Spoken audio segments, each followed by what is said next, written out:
So, welcome, Stephen Dinan. Great. Nice to see you. Hope you're having a wonderful time. Well, thank you for inviting me to speak again to this conference, and I'm sorry that I couldn't be there in person, but I feel like it's a really important moment for us collectively, and I want to talk in a way that is a bit different than I often talk about the book Sacred America, Sacred World, and tether it more to what you're doing here at this conference, which is ultimately understanding about how the rays can provide a framework for us to be better agents of change, of evolution of our culture. And in particular, I think it's very important for us to focus our time and attention right now on America, since we have such a huge impact on the rest of the world, and really the fulcrum, the developmental fulcrum we're going through. If we navigate it well, I think we will step into our higher destiny. And in Ageless Wisdom, it said that we are a second ray nation, and so it's love and wisdom, equality. There's a deep honoring and reverence for people that's really at the heart of e pluribus unum, out of many one. There's a way in which we need to be creating a big tent that's welcoming, that sees diversity in the highest possible light as an engine for creativity. And yet, that does not appear to be where we're at. And many of us can get very disillusioned with where things are at in Washington and in our political system as a whole. And in the Ageless Wisdom tradition, it said that America has a sixth ray personality. And so I think it gives us an interesting framework to understand what's outworking in our culture right now, and how we can better facilitate that and play a positive role. So to be transparent here, when I talk about Sacred America, Sacred World, there's a foundation of deep transpartisanship. So transpartisanship doesn't mean nonpartisan. It means you can be a transpartisan progressive or a transpartisan conservative, but you recognize that there's a deep complementarity of political positions, that there's a way in which all the different points of view are necessary and potentially synergistic if they can learn to work together. Each of us might have our natural predisposition. I'm more of a transpartisan progressive, but there's a inherent value in beginning to see the wisdom of different political positions and to see them as contributory to a larger whole. Now, that's not where we're at in our culture, but it is a ground for understanding where the dysfunction is right now. And so when I talk, that's an important ground that I'm going to talk more about some of the dysfunctions that I'm witnessing and how those can be a catalyst for the fulfillment of our larger purpose as a society if we navigate them in a good way. And we have to do that with both recognizing clear-eyed what are the dysfunctions that are at work, and how do we transform that ourselves? How do we not become a party to the dysfunction and to the increasing vitriol and demonization and schisms? Really, it was back in the 60s. They asked how many parents would be concerned if their child were to date somebody from the opposite political party, and it was relatively small. I forget the exact number, but it's like 10 or 20%. And in 4 or 5 decades, it's gone up to almost half the people would say they would be very, very distressed if their child were to date somebody from the opposite political party. So we've increasingly stratified our country, and what we're seeing is the kind of a natural outgrowth of this warring psychology. So it's all about dominance back and forth and trying to obliterate the other's power and the other's opposition. And so what we've ended up with then, as an end result of that, is a Donald Trump presidency. As the biggest bully on the stage, he kind of became the symbol of this dysfunctional pattern. And you can connect this to the sixth ray, some of the sixth ray dysfunctions, where there can be a kind of an egotism of like my way. It's like there's a kind of righteous zealotry of the I have the one right way. It's like only I can fix it. And there's a sense of like Trump seeing himself in almost a mythological way as like referring to himself in the third person, and that there's a way in which it's like he's always attend to the show and the face of things. He's concerned about how the image of things, which is also more of a sixth ray function. And part of what he's bringing forward is a dramatic embodiment of some of the aspects that we're working to outgrow. He's very full of himself. So there's an egotism and a selfishness that is part of the shadow of the American psyche, and it's creating a disruption between our higher mission and the actual soul expression. We can be too full of ourselves and arrogant as a country. We can also be too fixated on wealth and status and power, that those and the inequalities which run counter to the second-rate impulse towards a more egalitarian honoring of the contribution of all. So when we're fixated on our wealth and status, we're seeing people through that lens, we're actually cutting ourselves off from that loving embrace and wisdom that wants to design a society that works for all.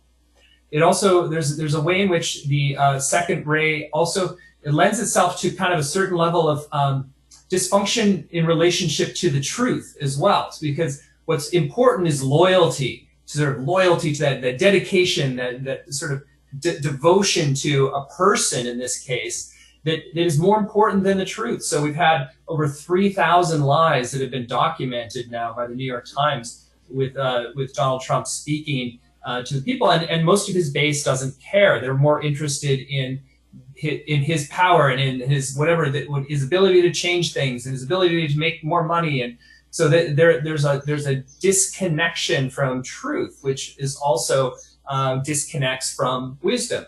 So we're kind of getting this heightened, exaggerated version of some of the sixth-ray dysfunctions of our personality. And I believe it's ultimately by design on a certain level. Like, even as much as I don't find Donald Trump very palatable, and a lot of what he's doing is really disheartening and frankly scary, there's a way in which he's also well designed to serve this function, which is a kind of a popping of a pattern for our country. It's a bringing to consciousness some of the subterranean dysfunction that's preventing us from fulfilling our highest calling. So in my book, Sacred America, Sacred World, I go into quite a bit of detail about what I see as that higher calling. But ultimately, the reason I say Sacred America, Sacred World is I believe it all is grounded in a sacred understanding, which in many ways unites love and wisdom into a single current. Is that when we see something as sacred, we love it, we revere it, and we honor it, we respect it, and we also call it to its highest potential. So love and wisdom together leads us to treat others in a sacred way. So we want to have that as the ground of how we engage our country. We want to say, what is the higher calling of America? And you can see it embedded in our founding ideals, things like freedom, equality, and justice. Freedom, equality, and justice sort of pair nicely with the first three rays. Freedom is that impulse to expand and overturn over possibilities, and equality very, very much connects to the second ray, and the third ray really is about justice. So if we don't have adequate grounding in the second ray quality of equality, we're unlikely to create real justice. We're going to see some of the dysfunction of the third ray, and it may become more exploitative rather than just. And so we want to have that fully integrated package so that America, in a way, becomes a demonstration of what all the seven rays look like when they're working harmoniously and ultimately guided by a second ray intelligence, which is not what we're doing right now. But I do think that the dysfunction crisis is always an opportunity for growth. So if we're seeing this through the lens of right now, that we're witnessing the dysfunction, and then we're laying the groundwork for what is the next evolution happen after that. It can be hard to focus on that sometimes because there's a constant stream of new headlines and outrages coming in, and there's a sense of or a good percentage of people just want to disconnect from it altogether, finding it too toxic. So finding this middle ground of bearing witness to the dysfunctions that we're seeing, and also laying the groundwork for something more, something deeper, something more true to our spiritual mission as a country. It's very important right now. And we have to be aware of our own biases to do that. So as I said, I'm much more of a progressive by temperament. And often I was pretty fiery about it when I was younger. And I learned to become more transpartisan and to have deeper dialogues with people who are very different than me as part of this being able to open to a new way of being. So as an example, part of when I had the book come out in 2016, I went on a tour of the country, did 40 different events and maybe 100 different TV shows and radio shows. And one of the things I got very clear guidance to do was to actually go to both conventions. So I went to the Republican National Convention and the Democratic National Convention. Now for progressive, I felt a little bit, at times I felt like, nervous to even be at the Republican Convention because, I was like, this is not my tribe. But there was a beautiful thing called the Purple Tent, where there was an attempt to really build these bridges and dialogues across partisan lines. And so I was on some panels with people like Grover Norquist, and right after us was Michael Steele, the former chair of the RNC, so I talked to him a little bit. So there was a way, what I found, even with Grover Norquist, who in many ways is my ideological opposite, that just the mere act of being in civil, respectful dialogue with people with very different perspectives was growthful and educational, and really allowed me to understand more from the inside the positions that he was holding around, in this case, we're talking about gun control.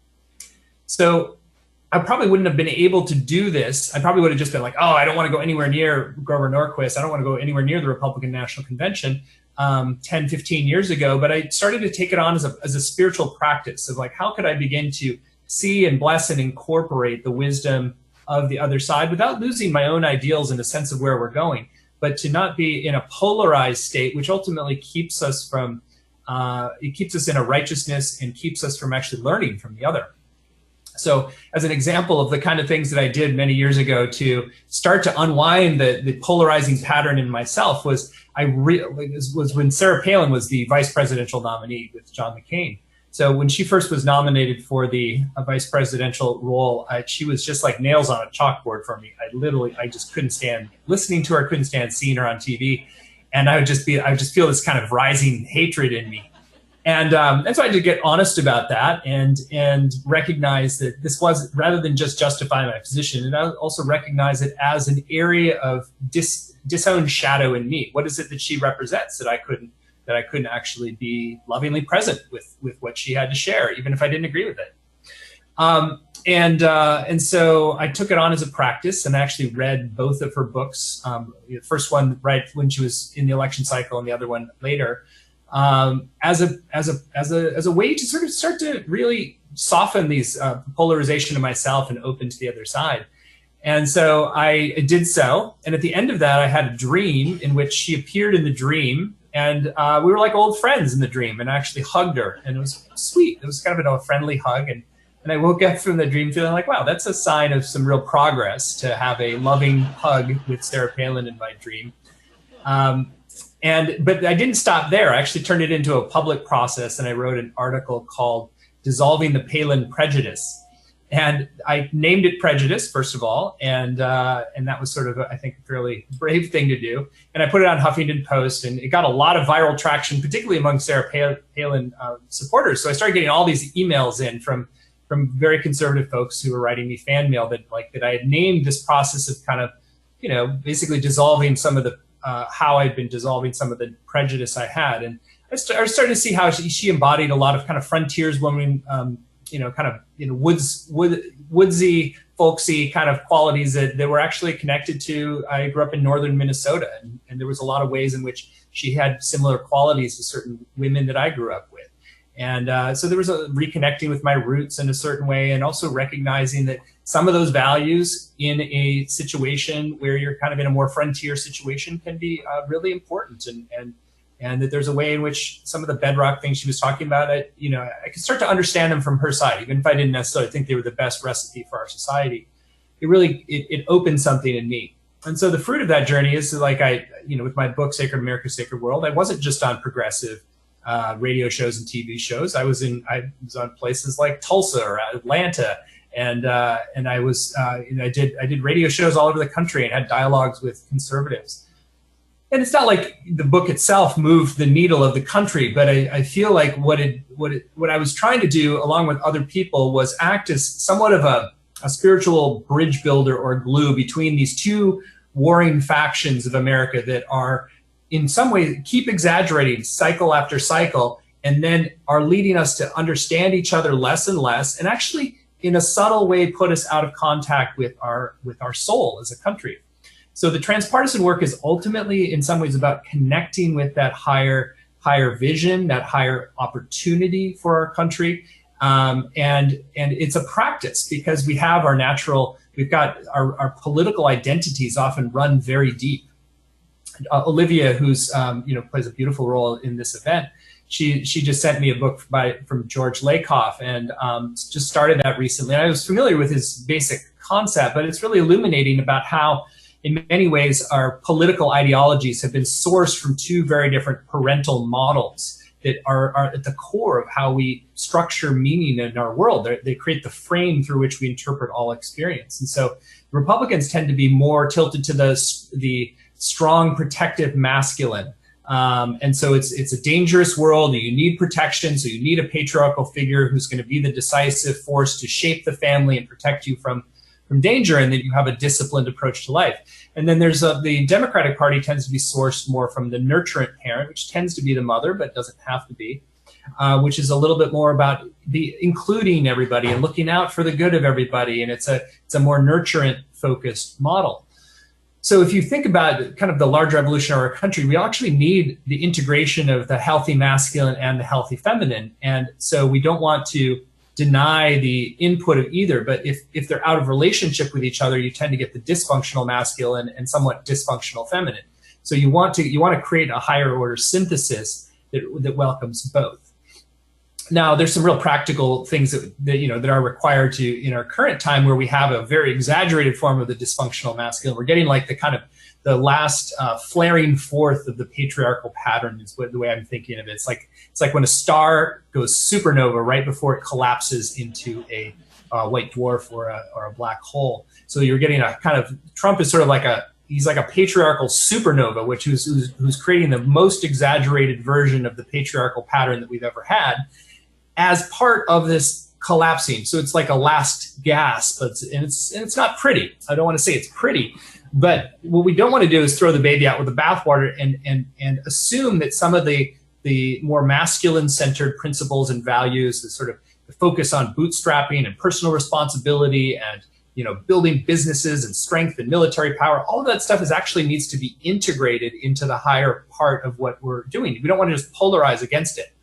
So that's why with our peace building work, for instance, we've worked with military leaders, for instance. Oftentimes they're some of the most savvy people about how do we create peace. We don't want to just be like the spiritual people off here, and we want to work with police officers and politicians, and we want to bring that deeper wisdom that we've been cultivating into the places that can do the most good.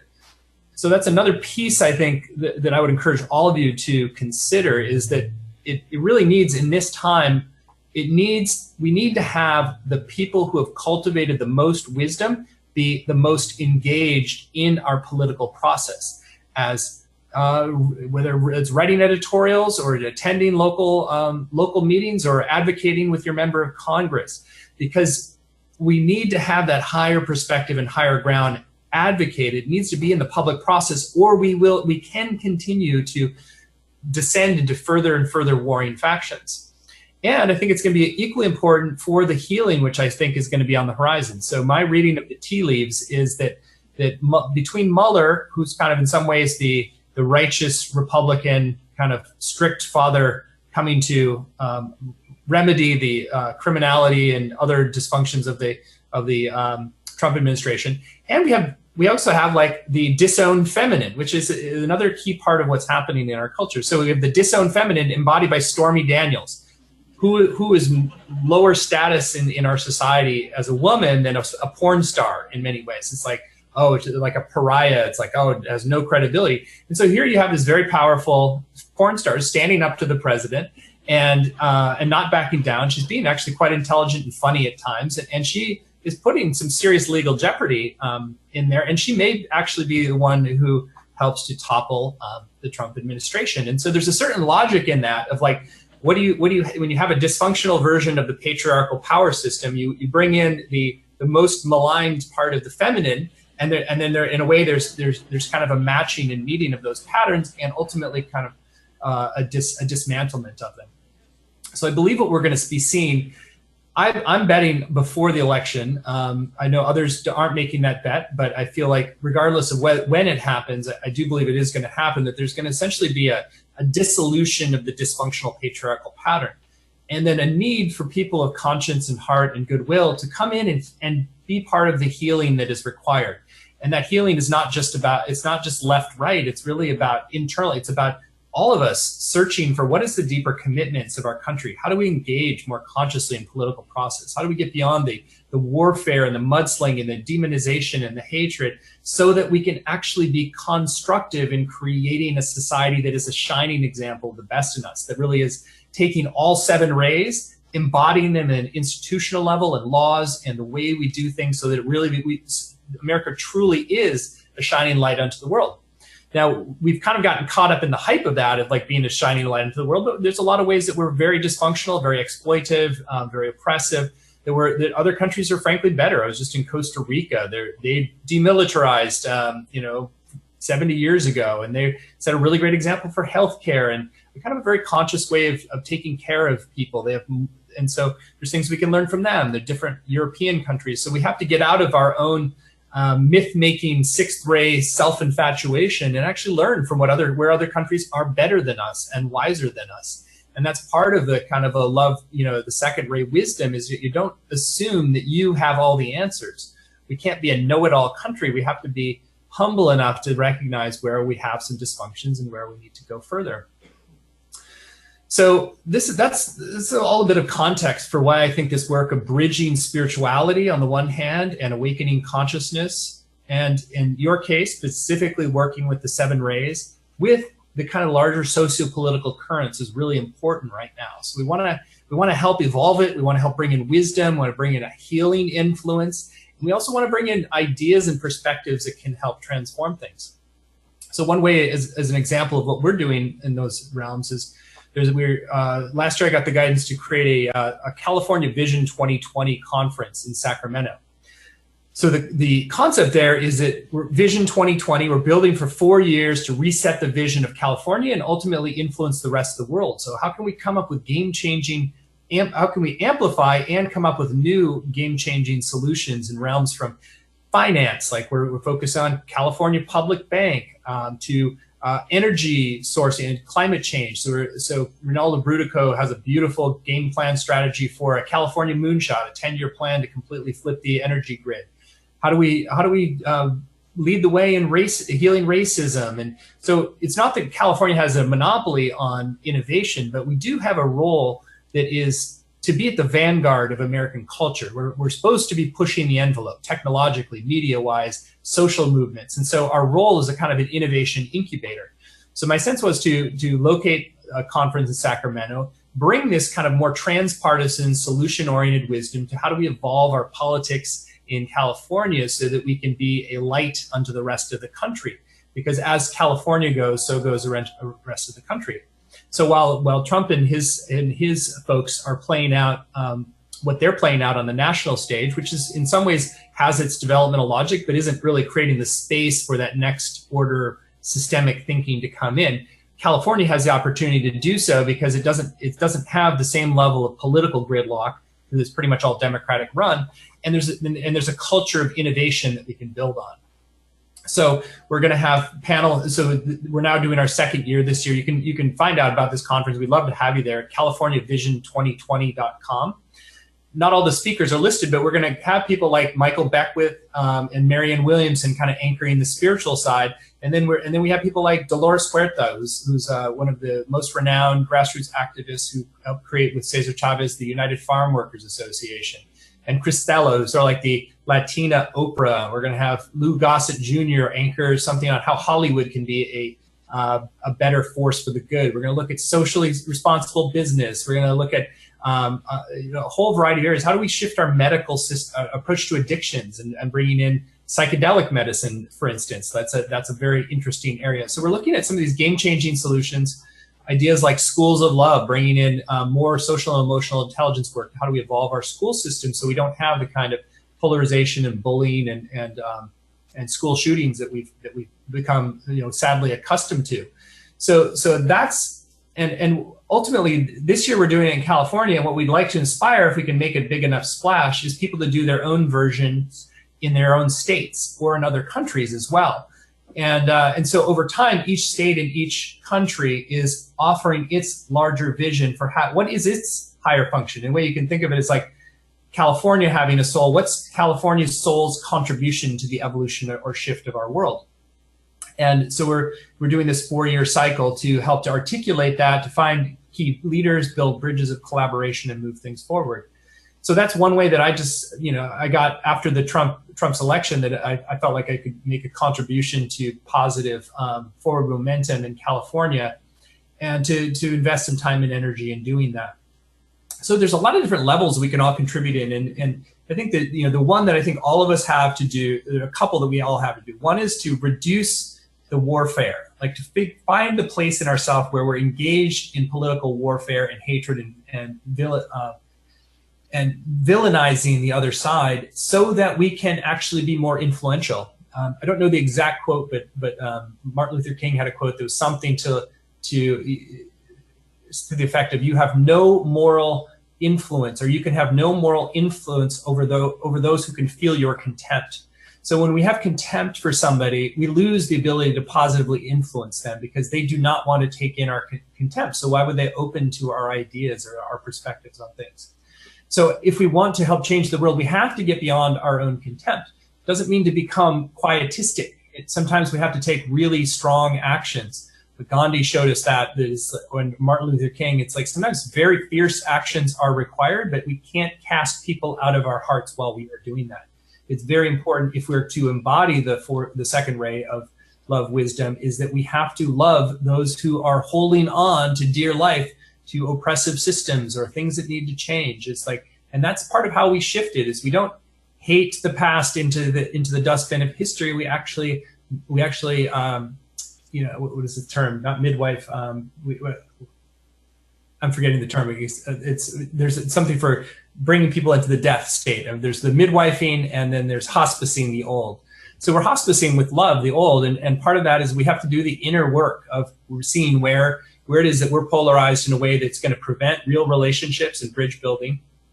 And then we have to really carry a vision of possibility and a hope for something better. Because when people are stuck and feeling like we're stuck in a system, it's dysfunctional and it's only getting worse, that often brings out the worst in people. So we don't want to bring out the worst in people. We have to hold the vision for a higher possibility and believe in it, even if there's not necessarily a lot of evidence to support it yet. We have to believe that real change is possible, that real evolution is possible, or we'll essentially just kind of perpetuate the status quo. We also have to invest our time and energy in whatever our piece of the solutions are. So it might be, to use one example, so part of the rebalancing of America's psyche now is going to be the surge of love wisdom into political discourse, which also includes making like full equality, gender equality, masculine and feminine balance. As a country, we've gotten so skewed, partially because of a Revolutionary War where we had violent means, a more hyper-masculine approach to individuate from England. We ended up with this kind of celebration of martial violence at the core of America. And that's why we're revolutionaries. And there's a certain kind of violence in the way that we operate. And that needs to dissipate. That needs to be dissolved in order for the real deeper dharma and destiny of our country to be fulfilled. And so we want to, so we need this surge of the feminine in our culture. So to foster that at all levels, from empowering young girls to getting behind female candidates for office to championing real reforms to protect against predation in the wake of Me Too. So like I was just at the UN Commission on the Status of Women with my wife, and whether you don't have to be a woman to be championing the rise of women in our society and the rise of the feminine. Or it might be that you're on the side of helping to evolve the masculine side of the equation. You know, it's like, so there's a need for men to move beyond a kind of a definition of masculinity that is built on dominating the other to one that's really about our consecrated service to the larger whole. It's about harnessing our sword and power and our focus and direction in the service of something larger than ourselves and for the larger good of the community. And so there's a kind of a noble masculine that's birthing and that we want to foster and cultivate. So you could work on both sides of the equation. We tend to do both. We do a lot of stuff for women, and then we're going to be, we've done men's initiations and did a Ultimate Men's Summit as well. So this is like wherever we are on the spectrum. I just got to do some really deep inner work a couple weeks ago, and I was really seeing how the misogynistic pattern and the misandrist pattern were both kind of like living in the root cellar of my psyche in different ways. There's ways of rejecting the masculine and the strong masculine and not wanting to, all the kind of martial stuff and like, kind of not wanting to go there. There's also the subtle ways that I've been dismissing the value of the feminine in ways. And so we've inherited all these patterns, and they tend to tunnel into the depths of our psyche, whether we're conscious of it or not. And to just be kind of doing that untethering work so that we can actually be fully integrated and whole and really recognize the value and contribution of both. So doing that inner work around the feminine and masculine also helps us to be more balanced in how we approach the polarization of the Democratic and Republican Party in our culture, and help to kind of lay those groundwork for moving forward. So anyway, I think there's another key part of the evolution of America is going to be just work around our shadow. So I mentioned some aspects of it, but this grandiosity, this being full of ourselves, being America's number one, it kind of has a dysfunctional second-rate quality to it. And so what some of that's done when we're caught up in that is we don't see the damage that we've caused. We don't see the nations that we've toppled their dictators or toppled their legitimately elected leaders and imposed dictators on them, or the ways that we've destroyed economies to pirate out money for our transnationals, or we don't see the ways that our government was involved in one of the largest genocides in history of the Native Americans, which is played out again with Standing Rock, and not a genocide, but a deep disrespect of Native peoples and really harming Native peoples. So we still have a long way to go on that. We've got a whole history of racism that's raising its head. And so as a company, for instance, we just did a diversity training because although we wanted to make an impact in this arena, we've actually developed as a very white company. And so we have to become more aware of subtle ways that we're perpetuating racism or not being part of the solution in our society. So there's a lot of different levels of things that we don't want to look at in our American psyche. And so what I think that we have to do is cherish the ideals of who we are, to see the divine intelligence working through the Declaration of Independence and the coding of the Constitution. It's a sort of like it's a channeled architecture for higher governance. And we have to see the ways that we have fallen short, that we've been dysfunctional, that we have permitted and allowed slavery, our first great sin, and building on the sin of the genocide of the Native peoples, and the ways that we're still perpetuating all sorts of dysfunctions around race. So there's a way in which we have to do this shadow work as part of the maturation into our full second ray role in the world. And so, we want to kind of like this, the personality wants to have what the soul's destiny, but from a kind of more egoic standpoint. So we want to be number one just because we think we're number one, but what we're not being is number one in wisdom. We're not being number one in leading by example. We're not actually embodying the second rate. We're just wanting the perks that comes from being a global leader. Anyway, so there's a lot of different layers of things that I could go into further. I think what else would be helpful before I just open you some questions or themes that are interesting to folks. I guess what I'd say is that, there's a lot of specific reforms that are needed, from getting the money out of politics to reducing gerrymandering to, it's there's a lot of corruption of our democratic foundations that need to be addressed, and they need to have the light of day shined on them. And there's a need for real organizing. I fully support being very organized and getting, particularly this year, as many women into office as possible, since I think that starts to shift the culture. There's 309 women who are currently running for Congress, and the more women we can get into office, and particularly women in the Democratic Party who are going to offset some of the dysfunction that's happening in the Republican Party right now, so that we can then start to have a different ground. And when this, which I believe is coming, when there's a kind of a collapse of the dysfunctional patriarchal pattern that Trump is embodying, then we have to do this bridge building and transpartisan healing, and really coming together as one country with a higher mission of love and of equality and justice for all, and that we need to sort of express the code in our motto of e pluribus unum, out of many one. That there's that seeing diversity as a source of strength, and that we are templating the coming together of the entire human family in one place under one set of laws, under one democracy, and that we're doing so in a way that really demonstrates the highest and best in us, and so that we fulfill our ability to be a peacemaker in the world, to be a leader in sustainability, to be a leader in human rights and justice. And that is ultimately how we're going to fully express the second ray. And to do that, we're ultimately going to need the full contribution and alignment of all the rays, so that we can do it in a balanced way. And that's where the 7-ray framework does offer a really unique kind of mapping, because it is ultimately about the soul's coding and seeing how these patterns are playing out. And when there's imbalances in one direction, or there's a lack of integration, that you will see the lower expression of a ray rather than its higher. And so we want to create ultimately the synergy of all the different rays. We're going to balance the left and right, balance the masculine and feminine. We want to consecrate ourselves to our highest ideals. And when we do that in mass, then America really will be fulfilling our sacred destiny as a light unto the world. And I believe we will do it.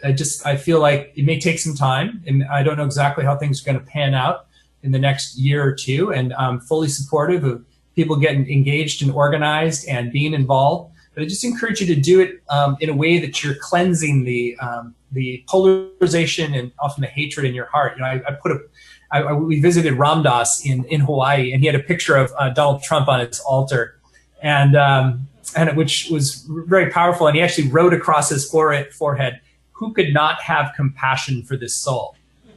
That was a great teaching. You know, sort of like with my Sarah Palin, where I realized all the ways that I was, that I was subtly hating him, subtly just wanting him to get the heck out of there. And there's, you know, some of that, there's a truth in that. He's not helping matters on the outer levels evolve. But I think on this deeper level, by illuminating the dysfunctions that we need to outgrow, he's actually taken on a sort of, noble is not the right word, but sort of an evolutionary role for our collective. On a soul level, that somehow he incarnated to embody a lot of what we need to outgrow. And he's doing it in technicolor fashion. And by seeing that and actually learning to not polarize against, to actually see it clearly with the eyes of love and a commitment to change things for the better, he's causing this rising up of a new wave of evolution.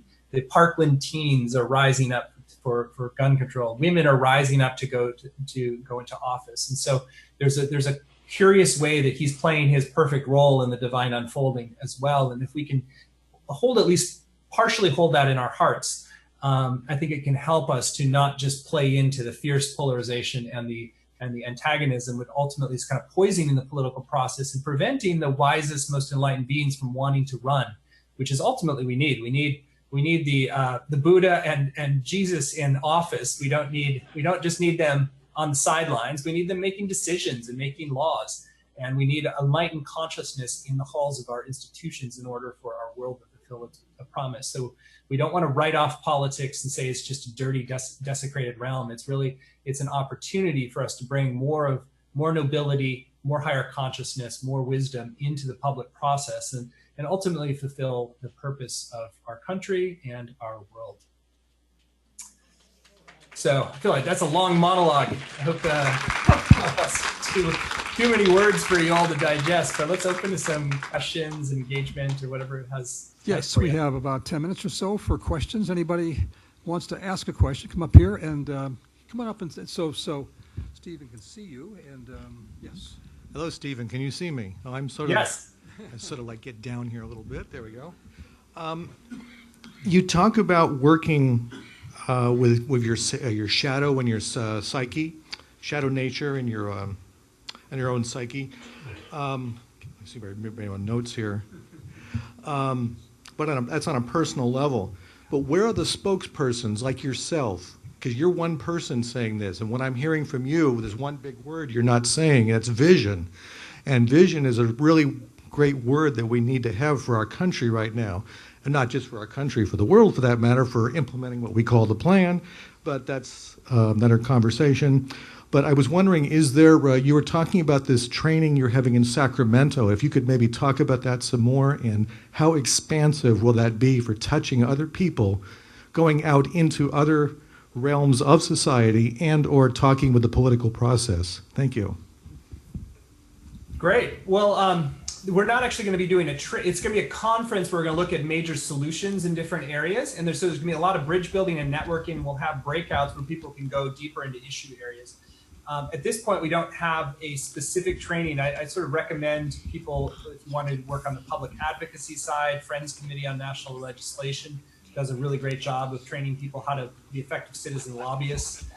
There's grassroots organizing trainings. We may launch some things like that, but we don't currently have something on the docket.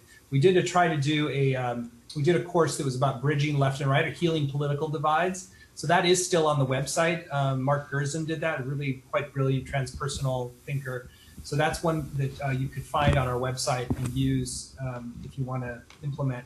There's also living room conversations that Joan Blades and some others found. She was one of the founders of Move On. She's now part of the transpartisan conversation. I think that's a really good structure for starting to do small group work to heal different divides.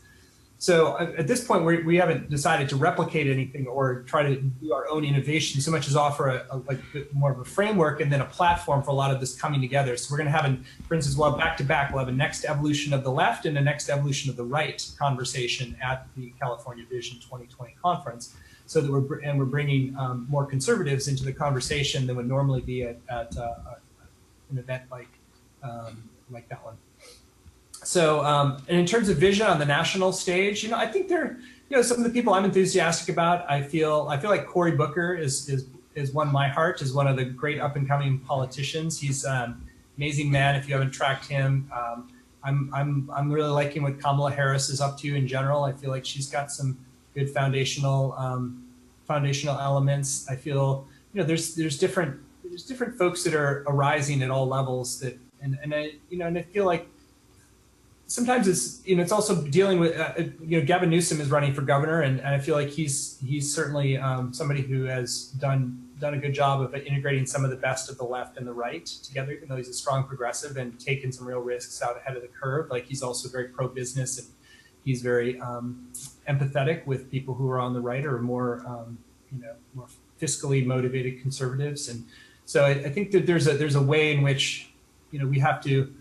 There's probably not any perfect leader out there. I mean, if I were, I'm not going to run for office. People sometimes encourage me to. I feel like my role is, part of the reason I just stepped in as president of the Shift Network is my role is actually to help to articulate and shine the spotlight on a lot of these solutions that are required and influence. But I'm actually, this lifetime at least, I'm not called to run for office myself. But I do want to bless and empower people who are, and to help to get behind them and advocate for solutions and build bridges. So I think that we each have to find our right, our right position. Some people might be to run for office, some people to be citizen advocates, some people just work on a grassroots level. But all of us, I think, have the opportunity to do that inner work, the shadow work, the depolarization. Anyway, that's probably enough. Let's get to another question. All right, good. Martha. Thank you. Hi, Stephen. Thank you so much for what you do, and I've known your work for a long time. And thank you for mentioning Cory Booker. Maybe we can do a 2020 vision in New Jersey with our new governor and Cory Booker. My question is something that you raised earlier about finding the wisdom to look at the best practices of other countries, and that there are so many, and we're able to recognize them when we look at what's happening within the Sustainable Development Goal agenda. I wonder if you could speak a little bit more to the way to be more effective in communicating U.S. responsibility in the whole world, and the implications for that once we have owned our shadow and have begun to take leadership again.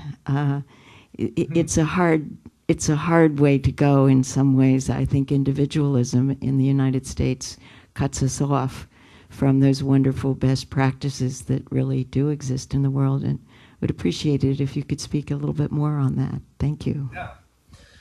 Well, one way I could see, I think that the kind of if we're in this kind of dysfunctional patriarchal mode, it's a somewhat leadership by domination, or leadership by force, or leadership by pure strength alone, rather than leadership by inspiration or example. So I feel like part of the pivot is for America to really lead the world by example in the ways that we're authentically leading the world, and then be humble about the ways that we're not. So it would be great if we had, like, at a national level said, hey, Finland's got the best education system and results in the world now. Let's get the best educators from Finland. Let's have a major summit, talk with all the lawmakers about it, really do some brainstorming. How might this work here? So we're actually bringing delegations of the people who have done a better job and bring them to the U.S., putting media spotlight on it. that would be a very cool way for us to actually demonstrate by example that we're humble enough to learn from other countries. I think that would actually also start to rectify the sense of like, America's always projecting out like we know it all, and when the truth is we really don't. Or to like, to bring a delegation from Costa Rica that we like really have a public forum around. How did they demilitarize, and how did that work, and what needed to shift in the society? Other countries where they happen to be leading the way in terms of healthcare, or I think Australia has done an amazing job with reducing gun violence, for instance. It's like they have very little gun violence, and they have a very kind of strong frontiers culture that was similar to the United States. And so I think it'd be great for people to learn from that. So Michael Moore did that interesting movie, What Country to Invade Next, and I think that concept could be extended to like an actual like national forum level. Like, what if we had national forums to learn from other countries, and we're bringing different countries in? Is like, hey, cool, let's have America learn from this example now. Like that would be really a great breakthrough. Nice. Other questions? Oh, good. Yeah. Hey, Stephen. Hi, Ava. Hi. Good talk. I was very taken with your mention of George Lakoff. I think he's quite wonderful. And one of my favorite books is what many people have not heard of is Talking Points. And I'm wondering what yours is. What my talking points are? No. George Lakoff's book is Talking Points. Uh-huh. So I'm wondering, what is your favorite book of his? Oh, well, I've been familiar with his concepts from reading articles before, but I actually hadn't read his books before. So if Olivia just was goosing me along and sent me a copy of Don't Think of an Elephant. And so I think he's brilliant, and I had read his articles before, but I'm not an expert. He probably know a lot more than I do. Oh, well, I doubt that, but I did want to get the books out in the public here. Yeah, those are two great books. Thank you so much. Yeah. And I think that more than anything, it's like he helps us understand why the psychological roots of our political orientation are really important to understand and surface and work with, because otherwise they screen out all the rest of the information. It's like the filter that we see the whole world through. And those take a lot to shift the filter of the world. And so it shifts how we orient ourselves to really working at that root level. Hi. I have been involved in the last 15 years with the movement to create a federal Department of Peacebuilding. And Great. I'm a supporter of that as well. Good. Well, that's what that was. You just answered one of my questions. You're very intuitive. But I also was wondering, I've been working with a group of people nationally from different states, and the real nucleus of this whole group are 3 women from California. And I wondered if, when you talk about your conference, that the 2020 conference in Sacramento, whether they would be people that you would like to. Do you think that they would be appropriate to come to your conference and talk about the movement? Well, we certainly take the recommendation if you want to summarize who they are and what you think they would bring, and just send it to presidentoftheshipnetwork.com. and started activating that email as of 2 days ago, so that I have this kind of taking on this new hat of like really focusing more on the kind of public problem solving side of the equation. Okay, well, we'll get an email out to you then. Thank you. Great, thanks. Is that with Dot Maber too, by the way? Yes, with Dot Maber. Great, wonderful. Yeah, Dot Maber. Yeah, I think that. Oops. Sorry about that. Hello, and thank you very much for sharing the idea of transpartisanship and how really the recognizing that there is a value to different points of view as long as they respect each other. Right. And yeah, it seems like that's related to 2 other ideas, and I just wanted to know if you had any thoughts or comments on them. And one is from esoterically, the new group of world servers is described as by the Tibetan as embodying, or the people in that group have many different points of view, and they belong to all countries and all political systems. And then the other is that the idea of transpartisanship, I've heard something similar in what can even be described as the political party of the what's called the radical center, which is not just normal centrism as a mundane, passive middle point of the various political philosophies, but is more of a active view of centrism as respecting the different points of view, and how if they're all taken in cooperation and appreciation and together can make it all, they can make the whole country stronger. I think it's great. I think Mark Satin, I think, is the one who coined the idea of the radical center, I believe. He's a really interesting guy who he spoke at my book launch event and actually provided some of the most seminal feedback. Like, he had the most constructive, sometimes pretty harsh critiques, and I really took them all in, because he's a super savvy guy who was really at this junction of spirituality and politics for a long time. And so I think his notion of the radical center is good. I think that part of what we need to appreciate is the diversity. So I think it's important for us to not feel like you have to give up an identity to be a transpartisan. You can be a transpartisan progressive, a transpartisan centrist, transpartisan conservative. You can be across a whole variety of different spectrums, but it's really, you're sort of locating a different ground for engagement. So Rich Toffel and Rich was the founder of the Log Cabin Republicans, which is the kind of gay wing of the original gay wing of the Republican Party, and super savvy, smart guy, really like him. We created an event together after the last election called, what do we call it? I'm spacing on the name.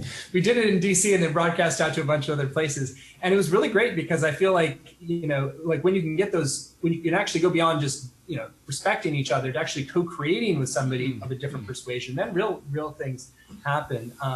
Real change can happen from that. So he's a really great example. So I think Mark's vision of the radical center, essentially drawing the best of the ideas from left and right into a higher order synthesis, is great. I also feel like it's important for people to be able to say, you know what, by my nature, like I'm all about like innovation and change and progress. I'm more just naturally grounded in the progressive side of things, and that's just who I am. And it's more of a stretch for me to kind of try to ground as authentically in a more conservative position. But I've learned to really dance with it and respect it more than I did once. And so I think that when we create the space, we don't have to try to like collapse everybody into the middle, even while we honor that people who are more centrist by nature and temperament often hold a really important part of the glue that helps things to come together. All right, it's time for one more. Come up, please. Yeah. Take your time. Thank you. Sure. Hi. You made a passing reference to gun violence there. I don't know how many people know, but it's actually in public knowledge that most of the people who go around committing this mindless violence, shooting people, driving cars into crowds of people, they're on antidepressants. And this is known, but the drug industry works very hard to suppress this knowledge. And the drug industry, pharmaceutical industry, they produce wonderful stuff that a lot of us owe a lot to in our lives, but they also do a lot of harm, and a lot of their drugs are destructive. And the Lancet and the American equivalent of that have gone on record as saying that they don't believe more than 70% of the stuff that's published by the drug companies in those reputable journals. So, and I don't hear either of the political parties here doing anything to sort of control or guide or regulate what the drug companies are doing here.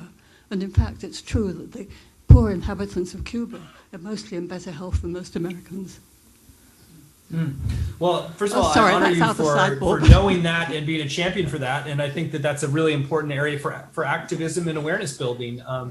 That is one of the biggest areas of corruption of our political process. It has become too owned by big money interests. And so I don't think we can talk about an evolution of American politics without getting some of the special interest money, or most of or all of the special interest money, out of there in terms of influence, because you can see very easily that legislation follows from special interests rather than the will of the people. And I think that all corporations are, by their nature, they're kind of they want to grow. And so part of when they get to a certain size and the way they grow is by they start influencing laws to allow them to kind of like push into territory. They want to have more and more customers. And so you have to have this check and balance where government is looking out for the common interest, and you have to set the framework and the playing field of legality and accountability, or else corporations will run wild and create a lot of destruction. So I think pharmaceutical industry is one of the big prime candidates right now. I mean, I think that what's happened with the opioid crisis is incredibly tragic. I'm also happen to be up more on some of the vaccine research, which I know has been suppressed. I have a background in science, and I've seen the ways that the pharmaceutical industry has suppressed some of the really legitimate science about the toxicity of the aluminum adjuvant, and that's like, it's really problematic and leads to a lot of other downstream effects. So there's distortions that come in when you have too much control of our government protective function by any special interest, and I think you're surfacing a really important one. So yes, part of the reason we need an evolution of our democracy is to be protected from the omnivorous quality of the corporations that just keep wanting making more money. And we also want to like honor and reward the corporations that are doing good. I think companies can be, and we're striving to be, a very enlightened example of conscious capitalism and social responsibility while making a profit too. And that's important, not to just think of companies as all bad, but it's more like we want to curb the destructive tendencies and contain them and have them be accountable, rather than make the corporations or companies by their very nature bad. We want to have really conscious companies that are innovating rapidly and creating amazing new innovations in every realm. And that's, we're not going to save the world without conscious companies. So we don't want to kind of throw the baby out with the bathwater, even while we want to get, we got to get the pharmaceutical industry out of legislators' pockets, and also frankly out of doctors' decision-making process as well. Just seems a bit out of control at the moment. Thank you. Well, Stephen, thank you so much for, thank you.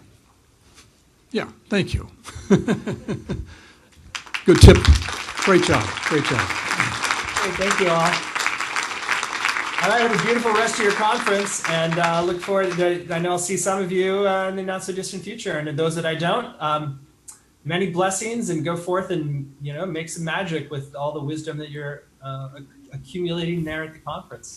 You too. Keep it up. Wonderful job, Stephen. Thank you. All right. Thanks for having me.